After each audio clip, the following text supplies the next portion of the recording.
Assalamualaikum warahmatullahi wabarakatuh. Perkenalkan, nama saya Syifa Hoirunisa. Di sini saya akan mempresentasikan mengenai buku besar dan buku besar pembantu. Nah, langsung saja ke materi ya. Buku besar. Buku besar merupakan buku catatan akhir yang merupakan kumpulan rekening-rekening neraca dan rekening laba rugi. Jadi, buku besar ini adalah proses akhir dari siklus akuntansi atau pencatatan akhir dari siklus akuntansi, dari pencatatan jurnal hingga terakhir ke buku besar, posting ke buku besar, dimana ini merupakan rekening-rekening yang ada di dalam neraca dan laba rugi. Yang kedua, buku besar menampung ringkasan data yang sudah diklasifikasikan yang berasal dari jurnal. Jadi, buku besar ini merupakan rangkuman data dari jurnal. Yang ketiga, sumber data untuk menyusun neraca, laporan laba rugi, dan laporan perubahan modal. Jadi, buku besar ini merupakan sumber data untuk menyusun neraca, laporan laba rugi, dan laporan perubahan modal. Karena di dalam buku besar terdapat rekening-rekening untuk menyusun laporan-laporan tersebut.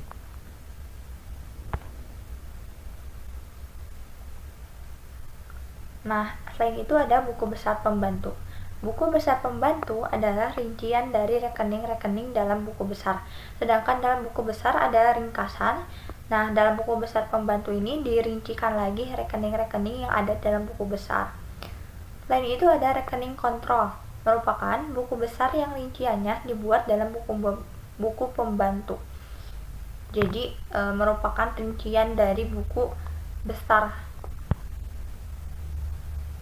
Jenis-jenis buku pembantu diantaranya buku pembantu persediaan, buku pembantu piutang, buku pembantu utang, buku pembantu harga pokok produk, buku pembantu biaya, buku pembantu aktiva tetap.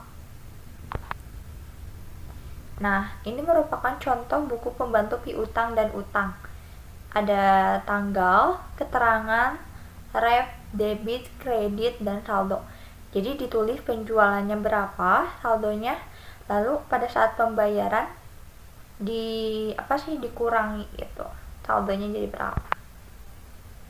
Nah, ada bentuk-bentuk rekening. Yang pertama rekening bentuk biasa, di mana tanggal, keterangan, ref, debit ada di kanan dan kiri, jadi ada dua. Terus rekening saldo berjalan dengan satu kolom saldo, ada tanggal, keterangan, ref, debit, kredit, saldo. Di saldonya itu ada satu dia. Yang ketiga, rekening saldo berjalan dengan dua kolom saldo, ada tanggal, keterangan, ref, debit, kredit, saldo. Saldonya itu ada debit dan kredit, jadi ada dua, debit dan kredit. Rekening dengan kolom saldo lama dan saldo baru. Saldo lama, tanggal, keterangan, debit, kredit, saldo baru. Nah, dalam memposting ke buku besar ada kode rekening yang dicatat. Nah, ada beberapa metode pemberian kode rekening dalam buku besar. Yang pertama, kode angka atau alfabet urut.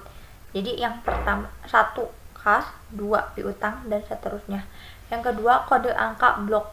Misalkan 100 strip 199 aktiva, selanjutnya 200 strip 299 utang. Yang ketiga, kode angka kelompok. Kodenya 1 aktiva, 2 utang, 3 modal, dan seterusnya. Yang keempat, kode angka desimal. Misalkan kodenya 1 persediaan, sedangkan 1.1 persediaan bahan baku.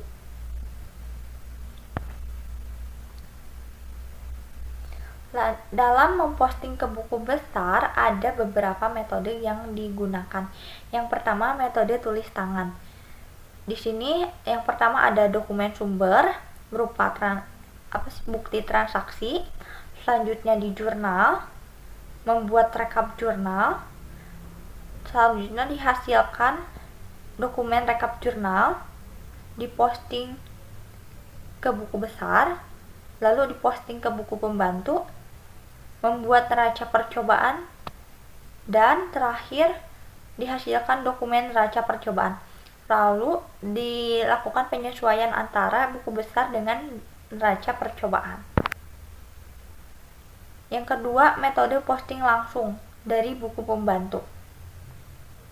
Yang pertama, adanya dokumen sumber, yaitu bukti transaksi, diposting ke buku pembantu, di jurnal, membuat rekap jurnal, menghasilkan dokumen rekap jurnal, diposting ke buku besar, membuat neraca percobaan, dan dihasilkan dokumen neraca percobaan.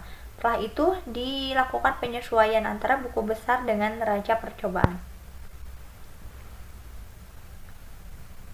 Yang ketiga, metode posting ulang dari dokumen sumber.